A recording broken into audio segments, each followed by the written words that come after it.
genre.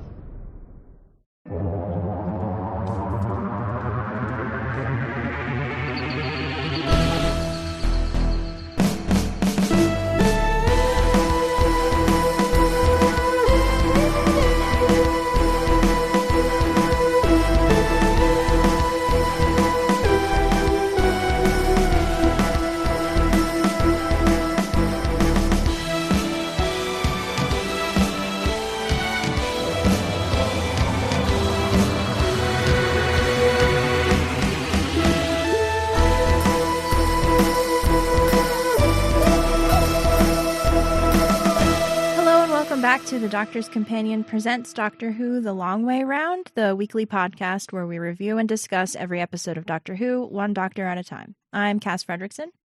I'm Nick Jimenez. And I'm Scott Corelli.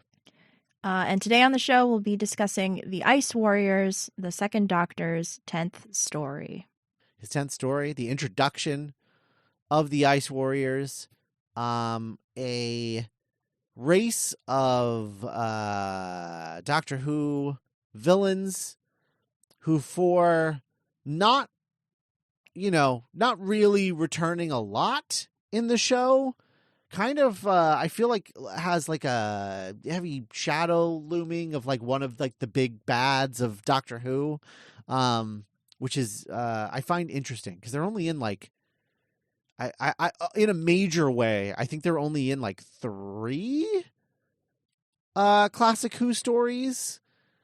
Yes. Where they're not just like one of like several, Yeah. Yeah. So it's like I think they're only like the main villain in like maybe 3. Definitely 2, maybe 3. And then new Whovians might recognize them from our favorite episode, Cold War. Or Empress of Mars, both written by our favorite writer, Mark Gatiss. Both bangers that I remember page to page, minute, every second of those episodes. Every line. I watch those episodes more than any other episode. Definitely, one of them is definitely not a waste of David Warner. Yep. That's right. I forgot about that.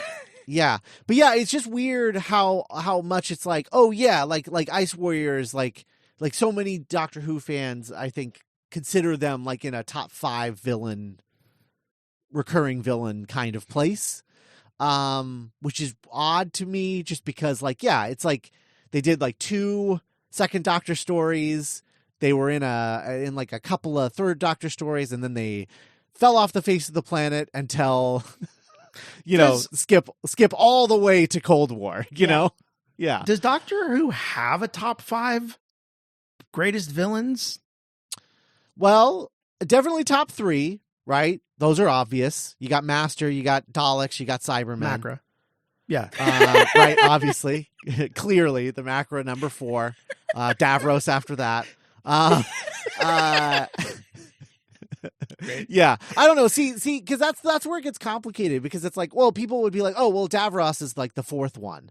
But my feeling about Davros just in general is that, like, I don't think you separate him from the Daleks. I think he's just... I agree. Yeah, he's part of the Daleks. Right. So, yeah. I don't there think are Dalek like stories. Separate... Yeah, there are Dalek stories with Davros, but there's no Davros story without a Dalek, I don't think, right? Right. Yeah, no. I don't think... I feel like the closest we get is the that 12th Doctor one with Missy. The Magician's Apprentice 2-parter. I feel like has, like, less Daleks than typical with Davros. I think it's mostly Davros, but yeah, Papa Davy. I don't know. So it's interesting. But yeah.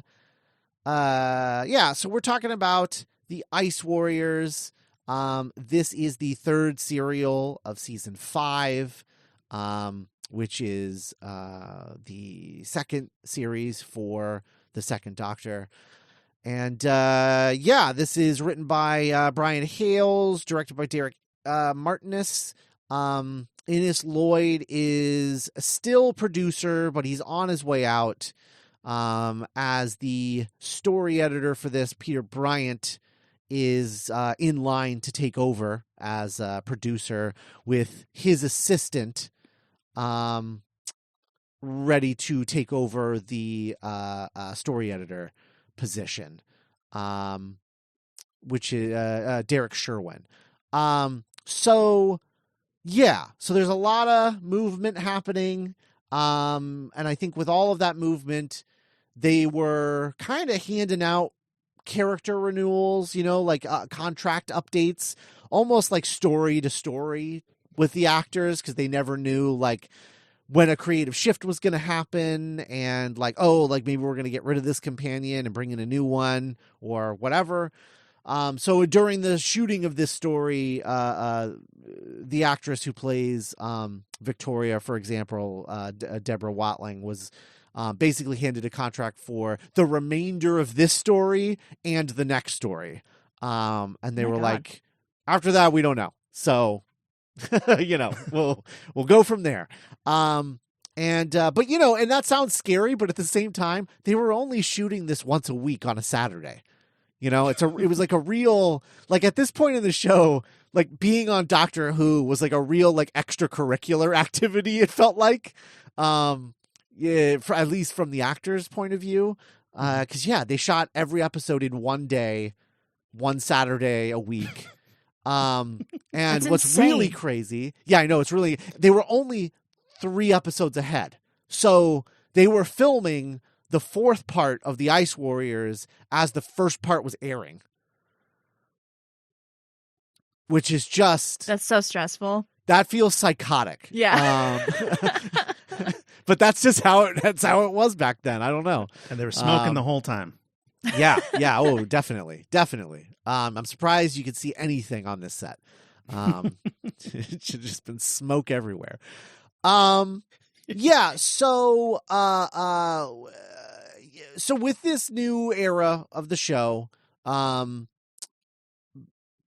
they were wanting to like really try to make an effort to shift the show into more classic science fiction stories with science fiction monsters and just like, an adventure. Like this is kind of the era in which the, hiding behind the couch from the new Doctor Who monster sort of like came into popularity was during this era. I know kids were scared of the Daleks in the first era, but like this is where it was like every story you don't know what kind of monster you're about to see, and it's scary to kids because they do a pretty good job of hiding the monster. Like how many early Doctor Who serials, the first part ends with the hand of the new monster kind of moving a little. Right. And that's the first cliffhanger. That's like a lot of these. And that's, that just scared the absolute living shit out of little kids in the 60s. So they were like, that's going to be our priority. So we want new monsters. And as much as it's nice to have a new monster that is just for this serial, we want to create another Dalek, another Cyberman. We want to have a recurring villain. So let's try and figure out what could be a recurring villain, because we can't use the Daleks right now because Terry Nation is holding them back, because he, after the popularity of Dalek Mania in the early 60s and the 2 Dalek movies starring Grand Moff Tarkin,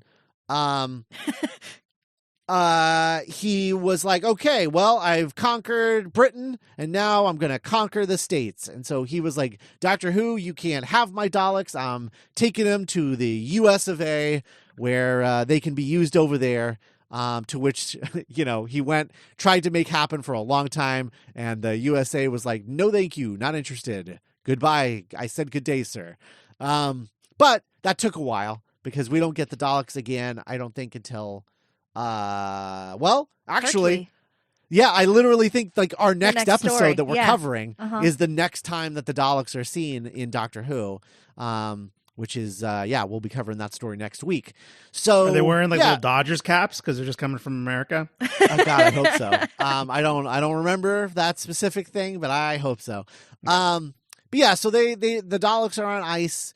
They're like, we can't just keep using the Cybermen over and over and over again. We have an idea for a Cybermen story coming down the pipe. It's a really good one. We'll get there. But right now we want a new thing to replace the Daleks while we don't have the Daleks, so that we have somebody else we can recur. And they went to the writer for this story, Brian Hales, who had previously written The Smugglers in the previous season, which is a story that right now off the top of my head, I cannot remember a single thing about, but I know that we covered it on this show. Maybe I should go back and listen to that episode. I don't know if either of you can remember anything from The Smugglers. Not at all. That was the second Doctor story? Yeah, I think. Or was it? No, it was the first Doctor. It's a first Doctor story. Oh, so we haven't covered it yet because Yeah, it's at it's the at end the of end the of first his- Doctor. Oh, okay, yeah. okay. Whew, that makes sense. I All right, remember so it's been, it being boring. Yeah, so it's been a very long time since I've watched that one, so that's why I don't remember. Okay, Yeah, I feel it's- better now. It's 2028 us's problem. Yes, right. Yeah, no, further than that. Oh my god. Oh, well. So anyway, so they invited him back, and he had just read this article about a woolly how in the early 1900s they found like a frozen woolly mammoth who was like basically completely intact, and it's sort of like why we know what woolly mammoths look like. And What he was year like, wow, is that's it? so. Yeah, he's just like, wow, that's pretty neat. What if it was alive? And so he was thinking about that, and then he was also thinking about Mars. And he was like, I wonder what kind of thing could live on Mars. It's like a really crazy environment. Who could live there? And so he combined these two things, and he came up with this thing, these creatures called the Ice Warriors, which are Martians that are frozen and found on Earth. And he got the green light, and so he went and wrote this story. And I wish I could say that there's really anything else going on here, but there's not. That's it. That's how we got the Ice Warriors. There you go. Yeah. It's so funny. You're right, Scott. They are technically Martians. Yeah. Yep. And yet, like, that's never really brought up or addressed. Or, they don't. No, They're the Ice Warriors. The Martian Manhunter, that's kind of in his name a little bit. that's true. It's also weird because they're given the name the Ice Warriors by one of the guys that finds them. Right. Not themselves, but now they refer to themselves as Ice Warriors, which is not We correct. like it. They should be calling themselves Martians, or Say whatever that it is that they again. refer to their planet as, which is probably not Mars. Most In this likely. episode, at least, they don't refer to Mars as Mars. They refer to it as the Red Planet. Like, we must go back to the Red Planet. Mhm. Right, that's true. So I guess they're just the Reds, which I guess has Dirty a different, Reds. a different connotation in the 60s, in the Oh, midst of boy. the Cold War. Oh boy. We did it. We cracked it. We found the symbolism. Yeah. Well, I guess Soviets. that's why their first episode back was the Cold War. Oh yeah, for sure. Cass is not having it. He did a little lap around the library when he figured that one out. Yeah. They're from the Red Planet. They're the Reds. Oh, Woo-hoo! good for him. Good for him. I'm going to put David Warner in this. Anyway. Yeah. So this is the Ice Warriors. It's yet another Base Under Siege type story from, the Base Under Siege season of the show. And there's a lot of those. This is not the best one. I would probably say the next two are the best two of the season. The best two Base Under Siege stories. The next two being Enemy of the World and The Web of Fear. Oh, Web of Fear's good. Yeah. Yeah. Web of Fear is probably the best one, but also, God, Enemy of the World is fun as hell. So, yeah. I am very curious as your first foray into the Ice Warriors and Classic Who, Nick. What did you think of this 6-part story? I was enthralled by this one. I found it really compelling. I found the supporting cast of characters to be really rich and interesting, and I found their inner dynamics interesting, and I was like dialed in during their scenes. even without the Doctor and his companions. It became this very tense, like submarine movie by the end of it, of like, it was as much about leadership and decision making as it was about like power. And I thought this was a fun episode for 2. A lot of fun stuff happens to Jamie that we'll talk about. God, yeah. The Ice Warriors, I don't remember what they look like in New Who, but especially in the restorations that we watched, they kind of look like a cross between the troll from Harry Potter and like a Shrek. They're rounder than I remember. They're kind of like, and the way they move is very oafish. I don't know. They're like a Shrek crossed with an armadillo. Yeah. Armadillo Shrek. Shrekadillo. Yeah. The design of the Ice Warriors is interesting because as written, and you can hear it in the script when they talk about it, the armor that they're in, he envisioned it as very futuristic and like very like high tech and all of this stuff. Yeah, I love the their costume Max designer Fleischer. was like, no, I think they should just look like reptile armadillos. And the director's like, I agree. And the writer was like, well, fuck me, I guess. Okay. And then that was that. And that's how we got the Ice Warriors. I like their robot pincer arms. Those are really fun. I love their little Lego hands. That's my favorite bit. Yeah. Yeah, I will say they'll just like shake someone with them. The best part about Cold War is that they get out of their armor and they're like little creepy alien things. Ugh, outside of their armor in Cold War. They're like Daleks. Yeah. Which is off-putting to say the least. Cass, thoughts on the Ice Warriors as a whole, this story? It didn't need to be 6 episodes. God, no, it did not. Absolutely did not. Like Nick was saying, like I like the supporting cast and I like the lesson, I guess, like the science fiction shell around it. But by episode 4, I'm just like, I don't know what's happening. I feel like the plot's a little hard to follow. And I wish Victoria had more to do, aside from be sad and cry. She apparently was only available in the afternoons. Oh. During this, and so they had to like keep like continuously kind of writing her out of the episode. That sucks. Yeah, and because like I said, Doctor Who is like an extracurricular. I was going to say that literally everyone. Sounds like a group of friends are making a movie in their backyard, and they're like, Yeah. "Oh, well, Bridget has work until 5, so we really don't have her until the afternoon." Yeah, absolutely. Yeah, I think she was in like a play or something in the evenings, so she could only shoot through the afternoon. That's why I'm like surprised that they even renewed her contract. Yeah. Yeah. Because I like Victoria, but yeah, I don't know. Yeah, she's like damseled for 80% of this. Yeah.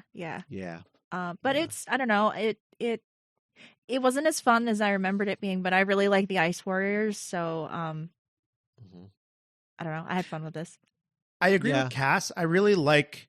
I was really compelled by like the science fiction, like the story of it all, and the sort of questions that are asked of like, what is the purpose of scientists? Like, what are scientists for in society?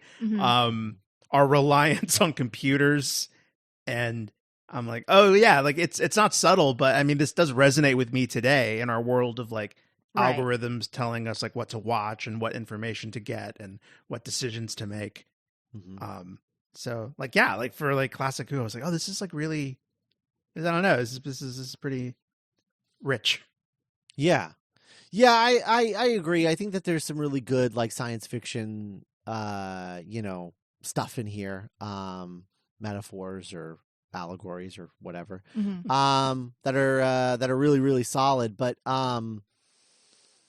I also, the plot of this is, I think it gets away from them. I think it's really tough to maintain the plot through 6 episodes, not always because it's too thin, but because it just like, it's either going to be too thin or it's going to get too complicated Yeah. And you start to like kind of lose the thread as a result. I think it's just like you gotta, I don't know.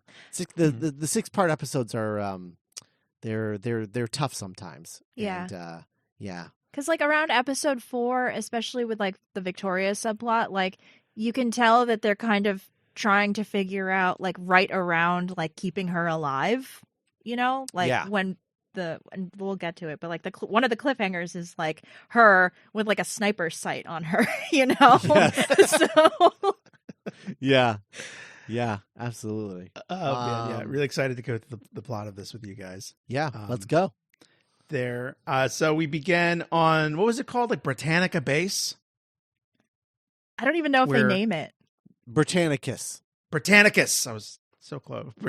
Britannicus. What a dweeb ass name for a Yeah. Martin from The Simpsons ass name for a spaceship.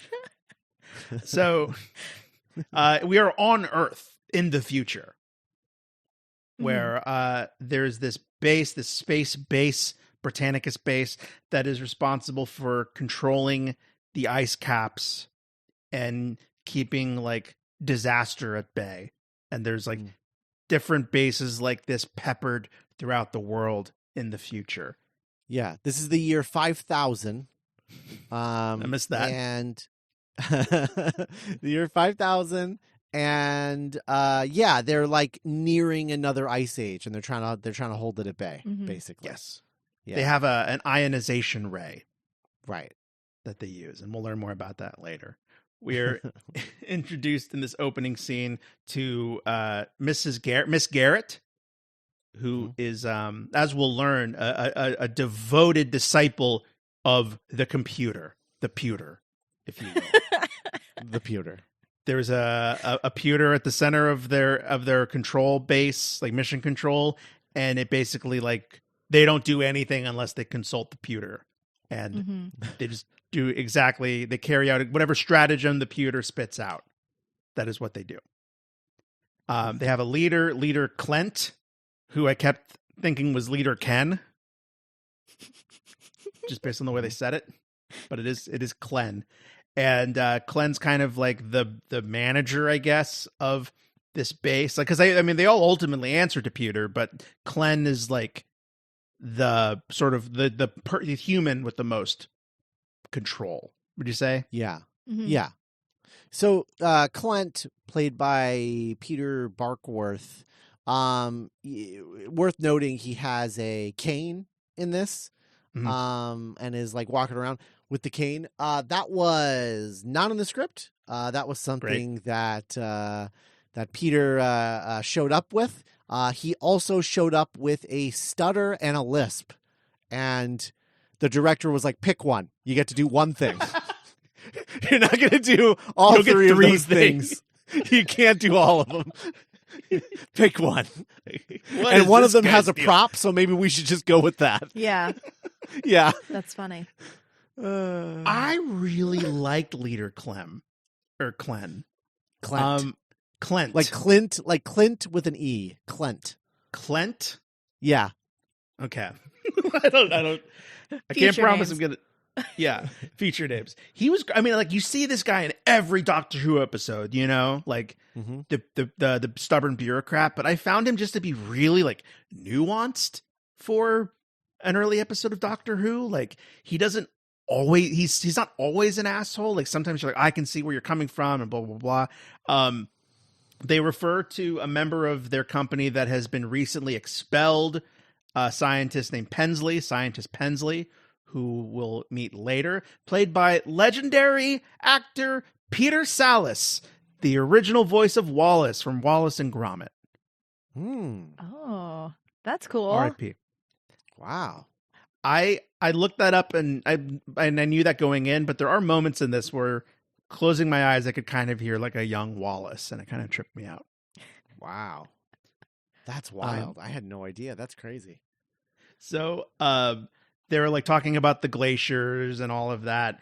And wait. Which guy is it? Which guy specifically? Like he's the guy with the beard that's like, I'm not coming back. I hate you guys, but we need you. And he's the one at the end that's like, yeah, I gotta make a decision. Yeah. Oh, okay. Not one of the two like scavenger guys. He is. Not- Yes, not- he's the one. Oh, he is one of the gay scavengers. He's Thank the you one that so much for lives. bringing that up. Okay. He's the one at the very end that makes the final decision Yeah, to he's use the the one- ionization. Yeah. The one that doesn't try to join forces with the Ice Warriors. Right. Yeah. Yeah. Okay. All right. He was my favorite character in the whole thing. Yeah, he was great. I loved that guy. he was the best. Like everything that he did. That conversation him and Jamie have about like shooting the Ice Warrior or whatever, or the bear. Was it a The bear bear, that they were yeah. shooting? Yeah, that scene, unbelievable. I Are we love that talking? guy. Are you talking about the Scottish guy's store? No, he's talking or about Penn- the Oh, the guy, scientist. Peter Yeah, Sallis. yeah, Okay, cool. Yeah, cool, Peter cool. Sallis. Yeah. Yeah. He was great. No, he was the best. But yeah, they were definitely they're definitely a gay couple without a doubt. It Well, was they're called scavengers because that's what you call people that have been kicked out of the base. yeah, right. So while they're doing their thing at Britannicus, the TARDIS makes a blind landing, and it's like a shit show. Like everyone's stepping on each other's hands. Mhm. Because it lands sideways, Yeah, it's and they're like crawling out of the door. Yeah, and it's like sliding down a snowbank. Yeah. that needs to happen more. It needs to apparate like horizontal in the middle of like a field or like in a swamp. Yeah. So they notice that there's like a dome surrounding all of them, like a giant protective dome. We meet these kind of yeomen, like these workmen that kind of work for Britannicus, but they're outside of the base. Mm-hmm. One of them, another supporting character I really liked, his name was Arden. And Arden is him and his buddy are the ones to find something protruding out of the ice. And there's a moment where one of them goes like, is it another fucking what's it called? The you just said it. Oh my god, the elephant, Mammoth? the giant prehistoric mammoth. Oh. Oh my god, I kept wanting to say manatee. But they're like, is it another mammoth? We That would be can't find so it." incredible because it's like we're in the middle of an ice age. It's like, is it another manatee? So many questions. They just find a manatee frozen in the ice. Oh my god. How did it get here? I actually like that because it's like suggesting that manatees are extinct now, Mm-hmm. Yeah. almost. You know? All those boats, they just kept getting hit by Yeah. those boats. Oh no. Yeah. No one listened to all of those public service announcements in Florida. Yeah, those cartoons. that I saw on TV every Saturday morning. Scott, they keep doing it. Yeah. Yeah. So Arden finds the Ice Warrior protruding from the ice, and yeah, I like how like kind of aloof these guys are. They really just seem like oil rig workers. They're just like, at one point there's that huge avalanche, and one of them dies, and they're still like, well, what are you gonna do? Like, Yeah. So they pull the Ice Warrior out of the ice, or whatever it is out of the ice. The Doctor, Victoria, and Jamie make their way to the Britannicus, and they go inside. And remember that lady puts like a sticker on all of them, and the sticker says scavenger. Mm-hmm. And 'Cause they're not Jamie is wearing like the uniform. extremely offended. Yeah. He's like, I'm no beggar. Like, that's not what that says. Yeah. Speaking of Jamie, there's a really cool moment because like they're wearing like whatever warm clothing and coats that the Doctor had in the TARDIS, right? Mm-hmm. So like the Doctor's got this great like Lucy pensive like fur coat on. Mm-hmm. Yeah, it's the one that he wore in the Abominable Snowmen in Tibet Yeah. when they were in Tibet. Nice. Because he got because he got mistaken for a Yeti. Yeah. Oh yeah. Yeah. But there's a moment in this episode once they're inside of Britannicus where you see like Jamie in profile, and he looks like he's just wearing like a hoodie over his kilt, and he just looks like a school kid, like at a boarding school. No, well, he looks like one of those kids that is at every bus stop in the middle of winter wearing shorts Yep, and a sweatshirt. and a sweatshirt, and it's like 15 degrees out, and they're like, I'm not even cold, and I'm like, not even you're cold. just like, okay, whatever, man. So, but when they do arrive at Britannicus, the Doctor immediately susses out that he hears some alerts and some bleeps and bloops, and he's like, "Oh my god, there's going to be an explosion, you idiots! Like, do this, do that." And Miss Garrett like presses a bunch of stuff on the console, and then he prevents like some kind of explosion from happening, and that's when leader Clint leader Clint is like, hey, this Doctor guy's pretty smart.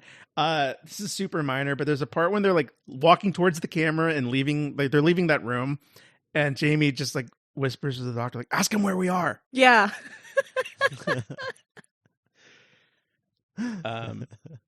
It's great. So meanwhile, they've brought the ice war. They're like melting the ice or bringing the ice warrior in.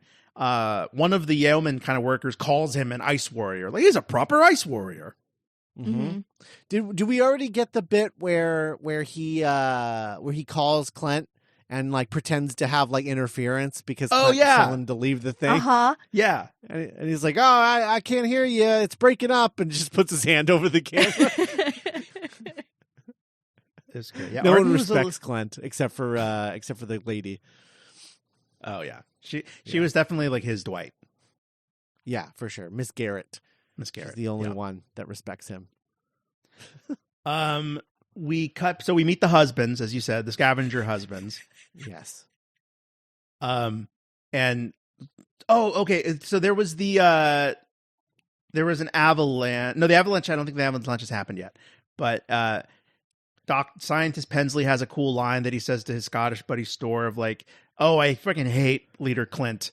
He uses scientist craniums like stepping stools." Mm.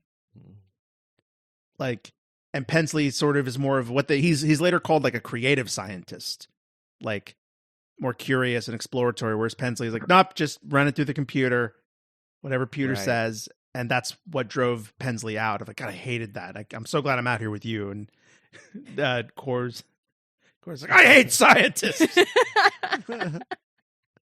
That's why we're friends. But there is an avalanche. Sorry, what? But there is an avalanche. Core like breaks his arm, and they have to keep walking to get out of the storm. The Ice Warrior is brought in. There's that little moment where Clint gives the Doctor like a challenge of like, figure out what the problem is in 45 seconds, or you guys are banished. Mm-hmm. And we get to thinking. Did you so Troughton, is playing the scene like he's panicking to like get to the right answer, but when there's like 5 seconds left on the clock, he was just like, well, I guess the only answer is, and then blah, blah, blah, blah, blah, blah, like just like word soup out, and then but he's so cool and collected when he says it. I'm wondering, was he just like pulling a fast one the whole time and knew exactly the answer to it from the very beginning and was just like waiting to run the clock out so that he could spit it all out at the last 5 seconds of the test? Definitely. Okay. Cass? I don't know, because I like it when two gets frazzled easily, Mm-hmm. and like Jamie and Victoria were really stressed out about it too. So like the idea of him like trolling them for that is kind of funny, but like, I don't know. I guess I didn't read it that way, but it is really funny to think about that way. Yeah, it was just something about like how he was like pacing around and like rubbing his hands through his hair and like really like, oh no, am I going to be able to figure this out? And then he like turns around, leans on the couch, and is like, well, I guess the only answer is this. Yes, yeah. And I was like, that's a little cool to be, panicking for the last like 40 seconds. Right. I don't know. That's funny. Yeah. There were a couple times this episode where I remembered of how much Matt Smith drew from Troughton for 11. Oh yeah. And kind of towing that line between frazzled and completely comical and collected is fun. He's also pretty menacing by the end of this in ways that we'll get to. That's fun. So they bring in the ice warrior, and the doctor notices that the helmet has an electronic connection inside of it, even though it's been out there since the first ice age. And so that really freaks them out. And then the doctor goes to go talk to Leader Clint or something, and he leaves Victoria and Jamie alone. And we get this exchange where Cassidy doesn't but to say, where Jamie's like, "Oh, Victoria, did you notice those outfits that the lassies were wearing?" And Victoria was like, "Yes." They were obscene. So I don't suppose like you'd be ever wearing clothes like that. And she's like, "We're changing the subject." How dare you? So funny. They're kind of adorable in this one. Yeah. Like, they're separated for a lot of it, but I love how, like, in this one, they're very, like, fighty and, like, teasing each other, but then the whole episode, they are so worried about the other one. Yeah. Yeah, that's true. It's also really funny because, like, how would you describe what the uniform is that they're wearing? It's kind of like a onesie, like a white onesie with, like, patterns on it. Yeah, it's like an asymmetrical, like, pattern, like it's very 60s, and it's like really skin tight with like the weird flared shoulder pads.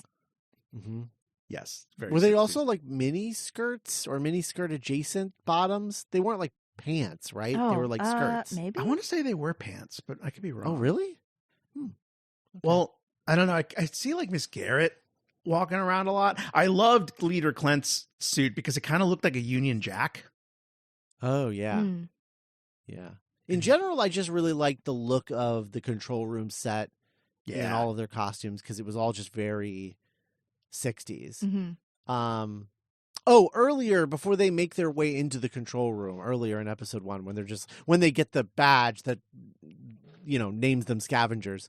And when they're first walking in there and walking down the hallway, and Victoria's just like, "Wow, this looks just like my house." And they're like, "Yeah, it really does." And I was like, Is this the set from her house? Like, is that what the joke is? That they just like reused the set from when they picked her up like a few stories ago? He does say that like the house was like made like a landmark or something. Oh. Like the house that they're operating out of was like it's designated some landmark or whatever. So it may very well be just be like, okay, we'll just reuse the set. And God, that's so funny. And then Scott, we literally get one of those cliffhangers. Episode 1 ends with like zooming in on the Ice Warrior's hand starting to move. Yep. There it is. Spooky, scary. It's right under he's got a gun. He's got a gun. I think you'll find, Doctor, that I have a gun. Oh my God. I need them to combine those two things where they're like, the monster's hand is moving and it has a gun. Just a 21st century gun. So episode 2 begins with the Ice Warrior awakening. And it's at this point, we got into animated for like 3 episodes, right? Just two. So this one and the next one. Yep. Obsessed with the way it shuffled around like a Shrek. Just yeah. I loved it. What'd you guys think of the animation for these? I like it. It reminds me of Archer, and I like Archer. Yeah. That's what it reminded me of too. And I think there's an adequate amount of acting and performance they're able to get out of the animated faces on like close-ups and stuff. Yeah. Like when Jamie tries to fight the Ice Warrior. Yes. Cass, what do you think? For some reason, the fact that they animated the Ice Warrior's armor with like the weird little tufts of hair was like really off-putting.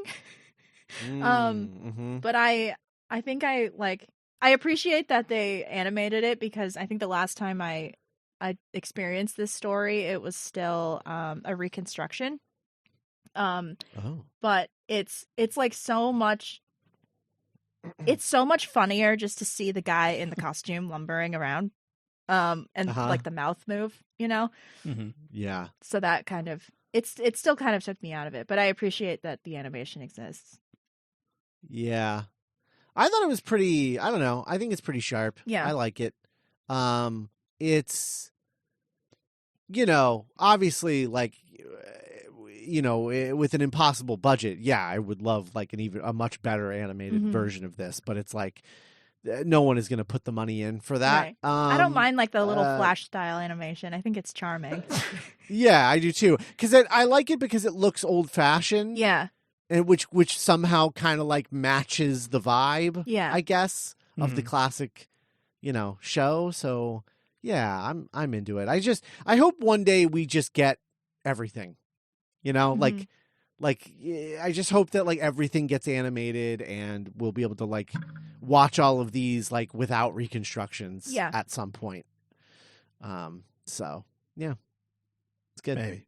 Keep dreaming. No. The doctor gets evaluated by Pewter. It's some kind of like it's evaluating the doctor's like worth and what it can bring to like the operation in general. Mm-hmm. And so the doctor kind of like setting up this through line is like multiple times throughout the episode. They're like, "Doctor, what do you think about computers?" And he's like, "I can take them or leave them."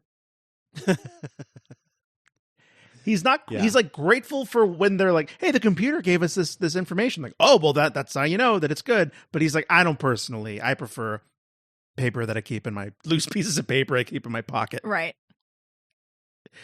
And then yeah, as we alluded, the ice warrior awakens. It knocks out Jamie and captures Victoria, where she will remain. The ice warrior like takes Victoria to like a broom closet. And this is when we learn that like they can talk. Mm-hmm. And Victoria's like, "What do you want?" And they're like, "I'm from the Red Planet, and I'm looking for the rest of my buddies, my other ice homies."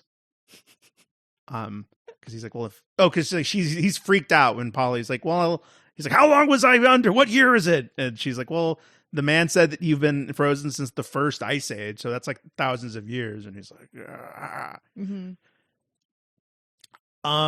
I don't know if they laugh in this episode, but I do want to point out at this moment that the Ice Warriors laugh like Muttley from Wacky Races. Yeah, I'll be honest. Their raspy little voices get on my nerves. I'm not into it. Oh, the weird ASMR like hiss whisper. Yeah. It's really hard to understand what they're saying. It feels like the sloth gag from Zootopia, where I'm like, "Oh my god, just say what you're saying." Yeah. And it's fine when they're like, turn on the machine, but there's moments later on where they're like having conflict and conversations with each other. Mm-hmm. Yeah. When they're like monologuing and you're like, "No, I can't do this anymore. Please." I found the computer impossible to understand. Like, absolutely. Yes. You're supposed to be able to like understand what it's saying, and it's just like really garbled, like yeah. Yeah. I blame the director for making those choices, because I'm like, in both of these cases it's difficult to understand and unbearable to listen to. Mm-hmm. And it feels like that's just what he thought. Yeah, this is what a future computer will sound like, and what an alien will sound like. Yeah, it'll be unbearable. Yeah, it'll be the worst. Isn't that great? No. Because this isn't the first episode that he directed, right? Because I recognize the name. Yeah, no, he's directed other stuff. Let me see, Derek Martinez. But I thought about that. He directed Galaxy 4, Mission to the Unknown, 10th Planet, Evil of the Daleks, and his last episode is Spearhead from Space. Okay, so he knows what he's doing. Yeah, he's directed. He's done some good stuff, but also, not for nothing, but like, look at the 10th Planet. Great story, but the Cybermen voice is really annoying in that too. I think it's creepy. It's creepy. It is creepy, but it also does take forever for them to That's say fair. anything. That's fair. And it is very similar to. It's in a similar mode to the two voices in this. I think. Yeah. No, I had an easier time understanding the Ice Warriors compared to Pewter. Yeah. Pewter, I was like, how can they, like, if that thing told me that there was a fire, I don't know if I would understand it. Yeah, you're like, was that English? Fire on fourth floor. Yeah. So, But, yeah. please. Anyway. Go ahead. We learned that Victoria has been taken, and they consult the computer and are like, computer, should we go after this girl Victoria? And the doctor's like, what do you mean? Yeah, of course we should. And they're like, well, no, the computer says that like her worth, she's only one person and all this kind of stuff. I guess kind of going back to like what you guys were saying about this did need to be 6 episodes is like, we have this conversation like once an episode. Mm-hmm. Yeah. Yeah. Of Yeah. the doctor being like, what's wrong with you? How could you? And this Garrett's like, it's our way. It always has been. Mm-hmm. It's also, it's the kind of argument that comes up a lot in New Who of, the whole like anti Wrath of Khan argument of like, yeah, no, there is no like sacrifice of the one for everybody. Like, I just want to save everybody. Like, that's sorry. No one's no one's less important than anyone else.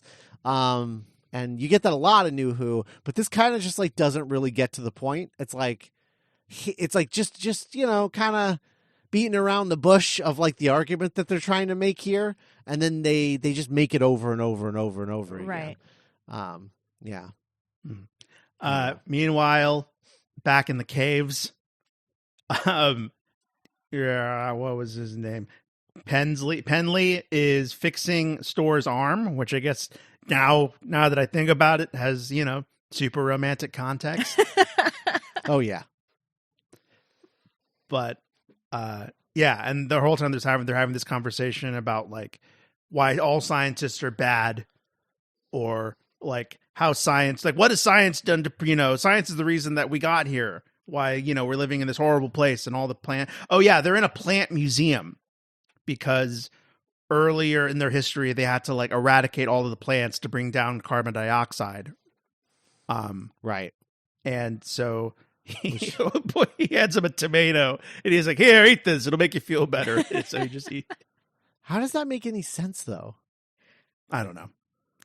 Should it be the opposite? They like, okay, so I like that it's kind of like dystopic, like Star Trek, in that like they eradicate world hunger by inventing like artificial food or whatever.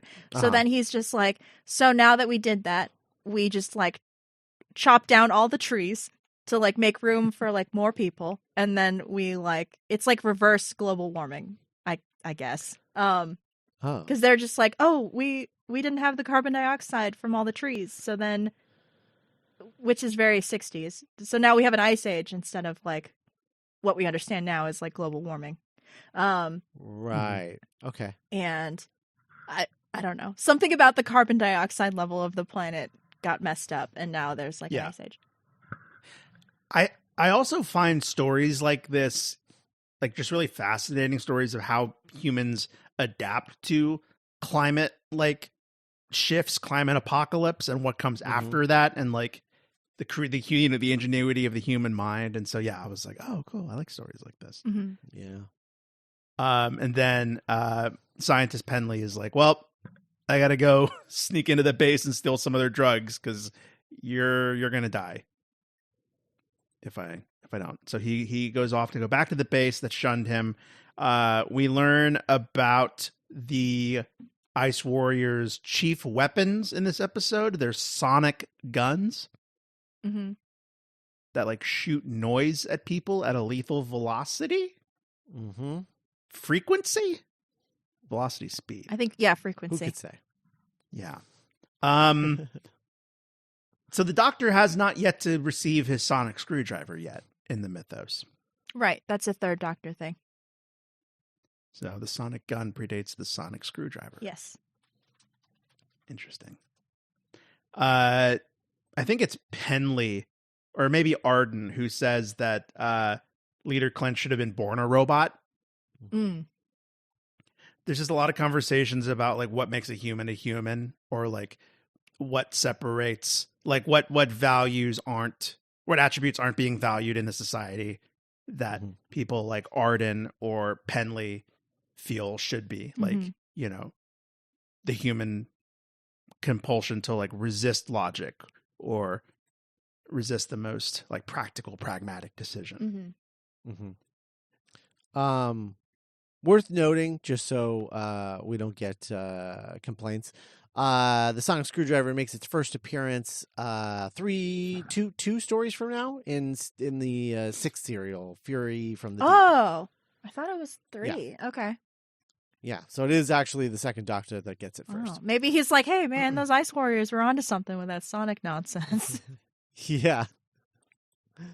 So the Doctor meets Penley while Penley goes to so Penley sees the Ice Warrior with Victoria and is like, I'm not touching this. I'm not doing anything with this. And the Doctor's like, what? How come you didn't stop them? And he's like, because I have a friend that needs medicine. That's why I'm here. I couldn't. What if something happened to me? Then my friend would die. And the Doctor's like, oh, God damn it. I relate to that. So the Ice Warriors steal a power packs from the base. That's why they and Victoria were there. This episode ends, I believe, with the Ice Warrior freeing his brethren, right? Yes. Cool. Never seen that before. Passes my cliffhanger rule. I mean, I guess not Ice Warrior specifically, but the Cybermen have done that. I'm did sure. that in Tomb of the Cybermen. Yeah, for sure. That was a good one. That was fun. That was a good one. Only 4 episodes. Yep, very true. See? We'd be almost done by now. So episode 3 begins with the other Ice Warriors awakening.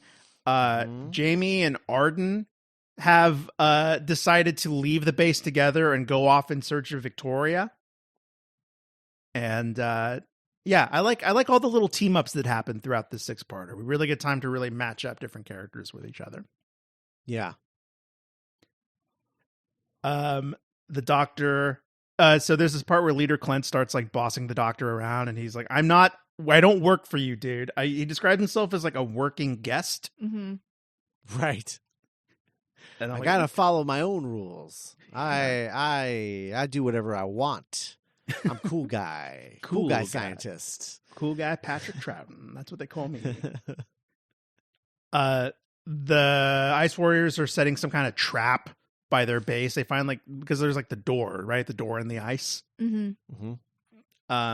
Meanwhile, the Doctor's a bit where the Doctor is like crawling on the floor looking at all of his notes and scraps of paper, and the Doctor or Clint's like, wouldn't you rather use the computer? And he's like, no, this is fine. I have a system. This works. Arden and Jamie find the doors, but they get zapped by the sonic guns. Arden dies. Jamie does not. But Victoria sees it happen and thinks that Jamie's dead. And she's really sad about it. And then later, scientist Penley comes around and, he's the one that confirms that Arden is dead, finds Jamie and takes Jamie back to the cave where he meets. I so wanted, like, at the end, if Kors lived to the very end, to find out that he's like a distant descendant of Jamie's like, clan or something. Yeah.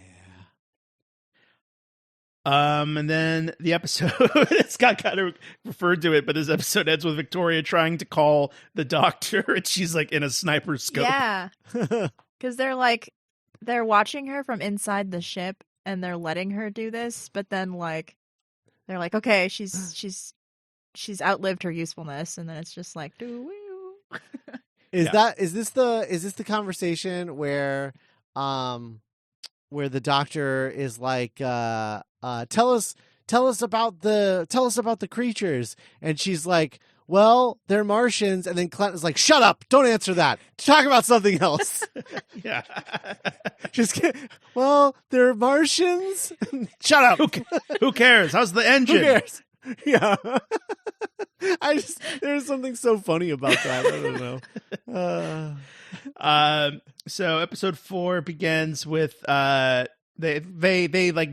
shoot Victoria, right? Like they stun her. No, Or they don't. She gets cut off. She they let her finish her like voice call or whatever, and then like this is where it gets weird, because like the leader of the Ice Warriors is just like, well, maybe we still need her alive, and I'm like, why? Like, I don't want her to die, but like, why?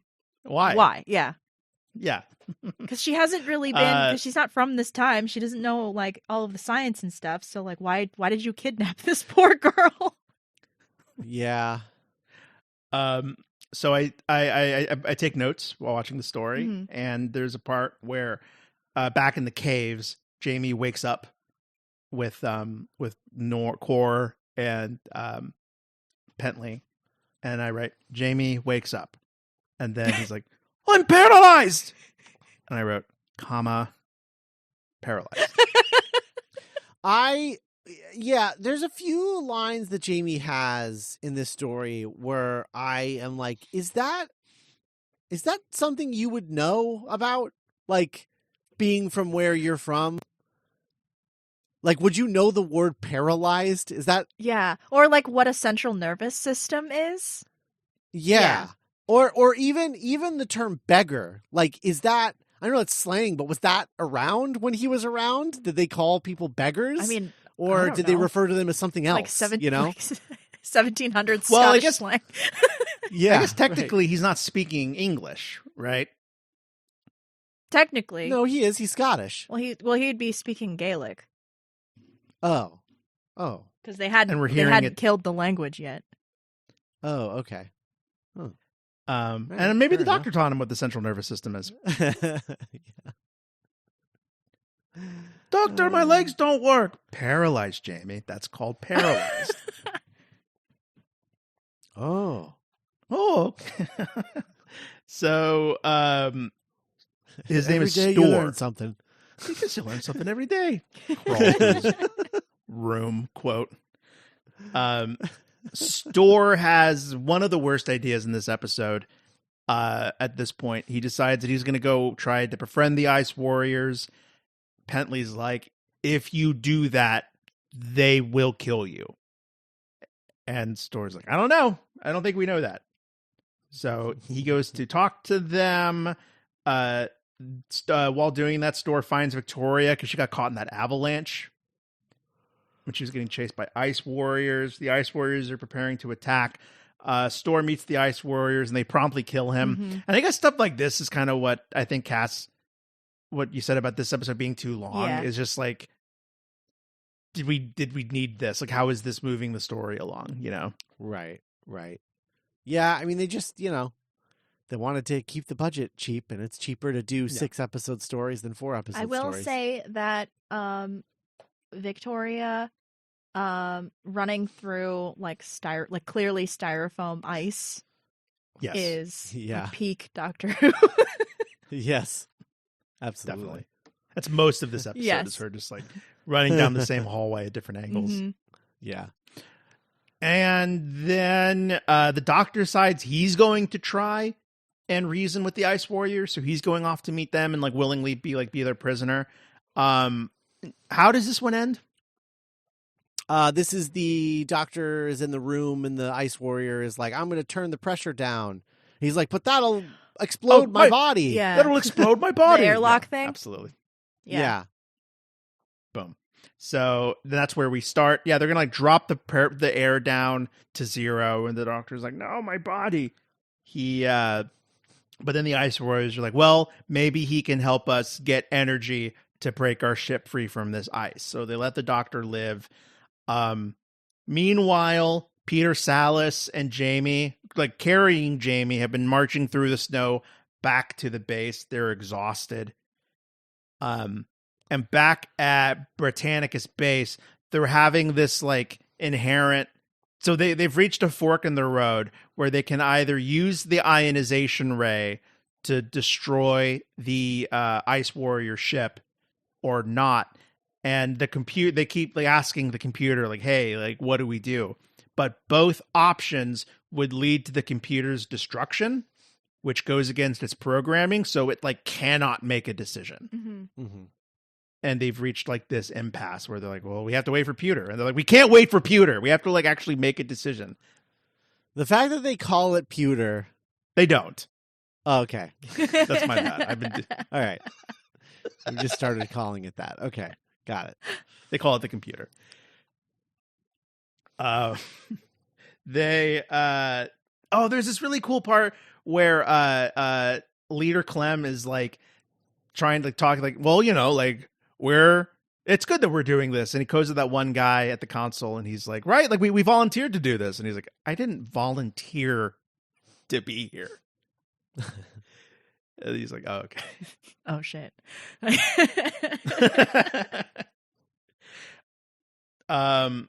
The Ice Warriors need fuel. Penley finally arrives at the base to find After them all. taking out the bear with the tranquilizer gun. Oh, I forgot about the bear. That's right. Yeah. Well, it was wolf. They thought it was wolves. You hear howling off camera. Yeah. Right. And then it's a bear. And then there's a bear. Yeah. So I guess. So And he bears. takes it out. He's just like, Jamie's like, you have to do something. He was like, I don't know. I've never been a hunter. And he's like, I mean, it's either that or we die. And he's like, I guess you're right. Okay, I'll try. Just, I love He fells a bear. but the fact that he's like so monotone about it, like it tickled me. I don't know. The whole process. the funniest tickled me. part about that, because like Jamie can't use his legs, so he's being dragged on this like litter. And when Yeah. the bear is coming, he's just like, well, prop me up, I'll tackle him. Like I'm like, Jamie, what are you gonna do? You're just His like, best. He'll Windmill. do his best. at That's any why given everyone loves Jamie. You know, like it doesn't matter His what's head going is on. He'll empty. do his best. I love him. Yeah. at any given moment, he's just so ready to just go down swinging. So true. Also, did Penley's husband get killed by the Ice Warriors already? Yes. Did that happen Yes. already? Okay. Yeah. Man. R.I.P. R.I.P. Yeah, rip. What an idiot. So the doctor is planning to like reverse the sonic waves, and he's building something that Victoria offhandedly calls like a stink bomb. Like, what good is that going to do? Right. And And that's a really great scene because he's like, I have a plan, but you need to pretend to. They're listening, so you have to pretend to cry, and I'll whisper the plan to you while you're crying between sobs. And it's just like this ridiculous scene where she's like fake crying while he's like, and then I'm going to use this thing to do this. And she's like, oh, that seems like a stupid idea. And it's just like them going back and forth like that. It's like it almost seems like it's a little bit self-aware about Polly or about Victoria this episode. Yeah. Of God, you've never even met Polly. Why do you keep getting Yeah, them we've met confused? Polly. How? Yeah, Polly's When? in the first couple of Second Doctor. Oh, okay. I'm very surprised that Nick even remembers it was so long yeah, Polly was ago. cool. Okay. Victoria's pretty cool too. She had that cool hat on when we first met her. Yeah, that's true. Yeah. Yeah. Zoe's episode where it's at, though. We'll get to her. Mm-hmm. Yeah, I don't know who that is. Episode 6, we did it. Ends with the Ice Warriors are under attack from the Doctor's stink bomb. The Doctor, Varga, the leader of the Ice Warriors, sets up like a parlay, I guess, or a meeting with with leader Clint, and is like, okay, we're gonna come over to your base, but like, dude, no traps, no tricks, no games. Mm-hmm. At that point, one of the dude who was like, I didn't volunteer, he has like a breakdown. And he's like, you keep praying to your precious computer. Well, here's what I think of your computer. And he's like going to break it. And Miss Garrett kills him. Yeah. It's like, no, you're dead. No one hurts Peter. Touch my computer, you die. What a mood. Yeah. Relatable, yeah. So at one point so like the doctor has like the plan with the sonic cannon, because he's like, yeah, the ice warriors are made of more liquid than us, so if we set the cannon to liquid, it'll affect them more. He's just pulling shit out of his ass. Like he's just like, well, I think that they're probably more liquid than people, so I'm gonna set it to this frequency, and hopefully it doesn't kill everyone in the base. Aren't we also more liquid than people? Yes, but like I don't know, like maybe it's more. Did the we not ratio's know that in the 60s? More, I don't know. My favorite line in the whole episode is when the doctor tells Victoria, there's a vague risk that this will kill everybody. Mm-hmm. And I guess that's what I meant with like the menace is he's kind of like, he'll just, in this story, 2 will just kind of like start cutting wires or just start moving shit around. Mm-hmm. Yeah. And he doesn't know that it's going to work, but he just has a hunch. And that's very 11 to me. I mean, multiple doctors for sure, but yeah, that's true. So there's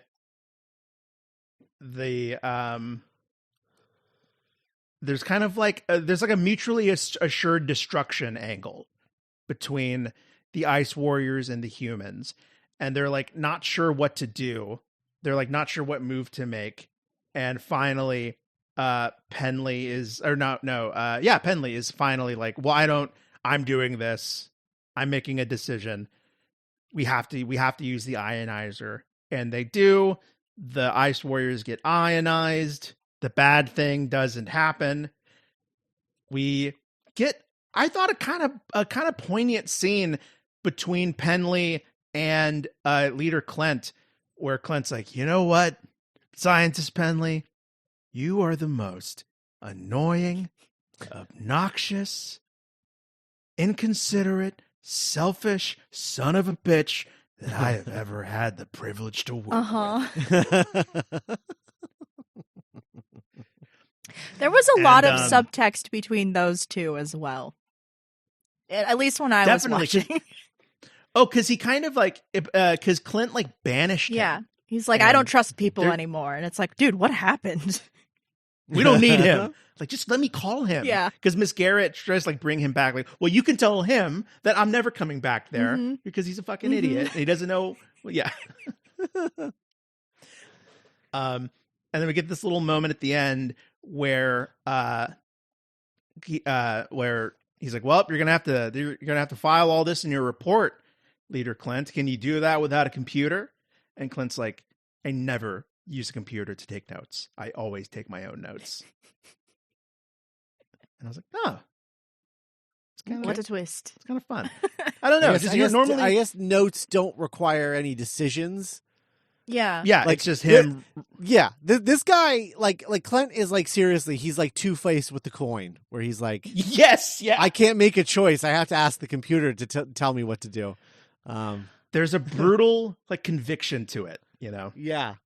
Like if you watch this episode and replace every time they say computer with AI, I think like that, because like, you know, like I'm gonna use the AI to generate like a solution to my problem, you know, like that's literally what's happening right now. So I think like there is like a really compelling like sci-fi angle. It just goes on for way too long. Yeah. I almost feel like this could be a cool one for the RTD2 era to maybe like re-examine or revisit in some way. For like, sure. In a post-Chat GPT world. Mm-hmm. Yeah. Yeah. No, I think there's a lot of good stuff here. I just don't think any of it is, I don't know. I don't think they go hard enough on any of the concepts. As much as I would want them to. They don't dig that deep. Yeah. Like all of it is very surface level.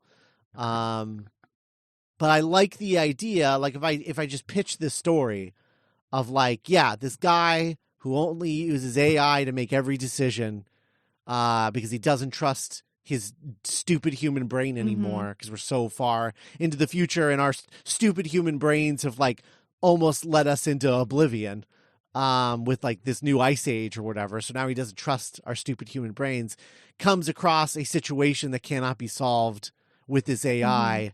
And it's like, how are you going to get out of this situation? Like, that's interesting, but I don't know that this story quite gets there. I don't think I don't think Clint really changes. He's forced to change because the Doctor does all of the decision making. Yeah. Ultimately. So where he's like, well, I mean, I don't have any choice. I can't use the computer anymore. It's dead. It blew up.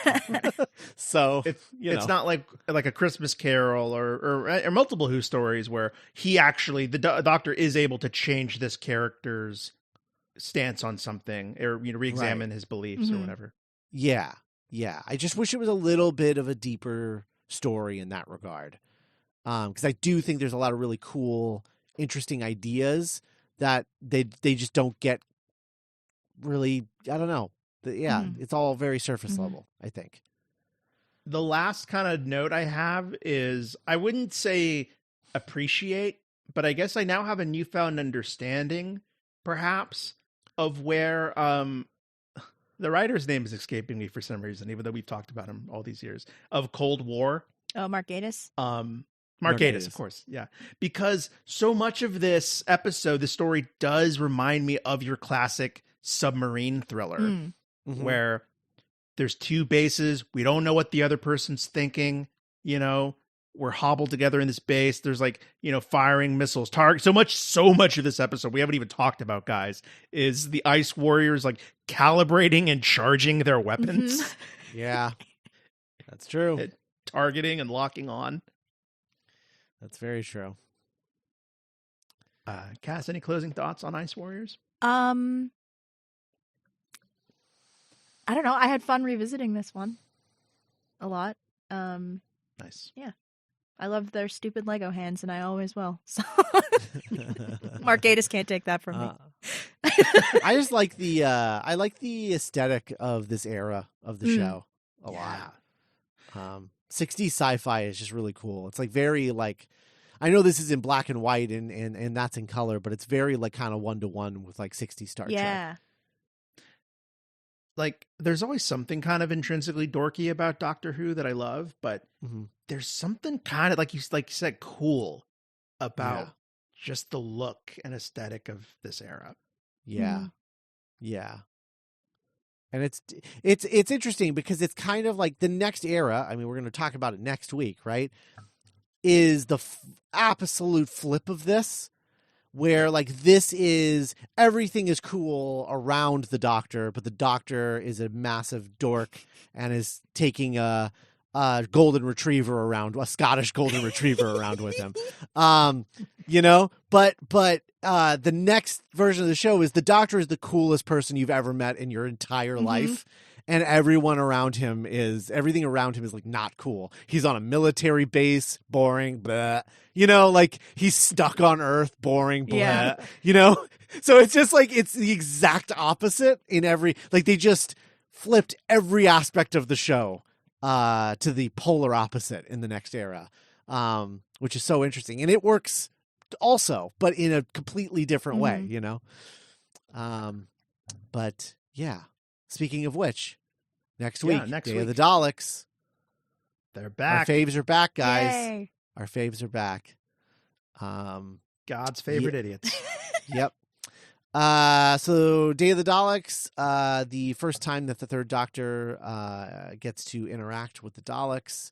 It was a big deal. This episode dropping, the story dropping was a big deal. Talk about it next week. I'm excited to get to it. And as I've hinted at to Nick, this features my favorite thing the Third Doctor ever does, ever. It's the moment that, like, when I think of the Third Doctor, if somebody's like John Pertwee, this is the moment that immediately hits my brain. Immediately. It is the definitive Third Doctor moment for me. And does he just cold cock a Dalek? I can't, man, it's not, you're not far off, but Okay, cool. I think it's kind of better than that, honestly, because there's an aspect to it that you're not Okay. guessing that it makes it even better. Like, you're at 100%. This moment is like 150%. Like, Okay, cool. it's I the don't best. remember I'm any just of this picturing him- episode, so I'm really excited to like revisit it. Oh, yeah. Hell yeah. Nice. Yeah, so Day of the Daleks next week. Really, really excited for those of you watching along at home. It Watching is on alone. TV. Yeah, watching alone at home. Don't make your loved ones also watch it. If you can drag your television into a dark closet alone, that's how I do it. Yep. The way it's meant to. Yeah. So anyway, so that's Day of the Daleks. It's on Tubi, so you can watch it. It's only 4 parts, so it's not. Yes. It's not a 6-parter. It's lean and mean, and I remember it being a really, really good one, even beyond just like the greatest Pertwee moment of all time. Anyway, that's next week on the show. Day of the Daleks, guys. Check the show notes to this. Because you got a link to our Discord. You can join the Discord, join the community over there. It's great. Also, there's a link to our Patreon if you want to support us over there. If enough TDC listeners, join us on Patreon and have ideas of what they would want from us in the form of Patreon content, I think we'd have no choice but to do something. So let us know. Go join the Patreon and let us know. Links are in the description to this episode. And yeah. That's it. That's the Ice Warriors. And that's the long way around this week. Next week, Day of the Daleks. Yay! Bye, everybody. Bye.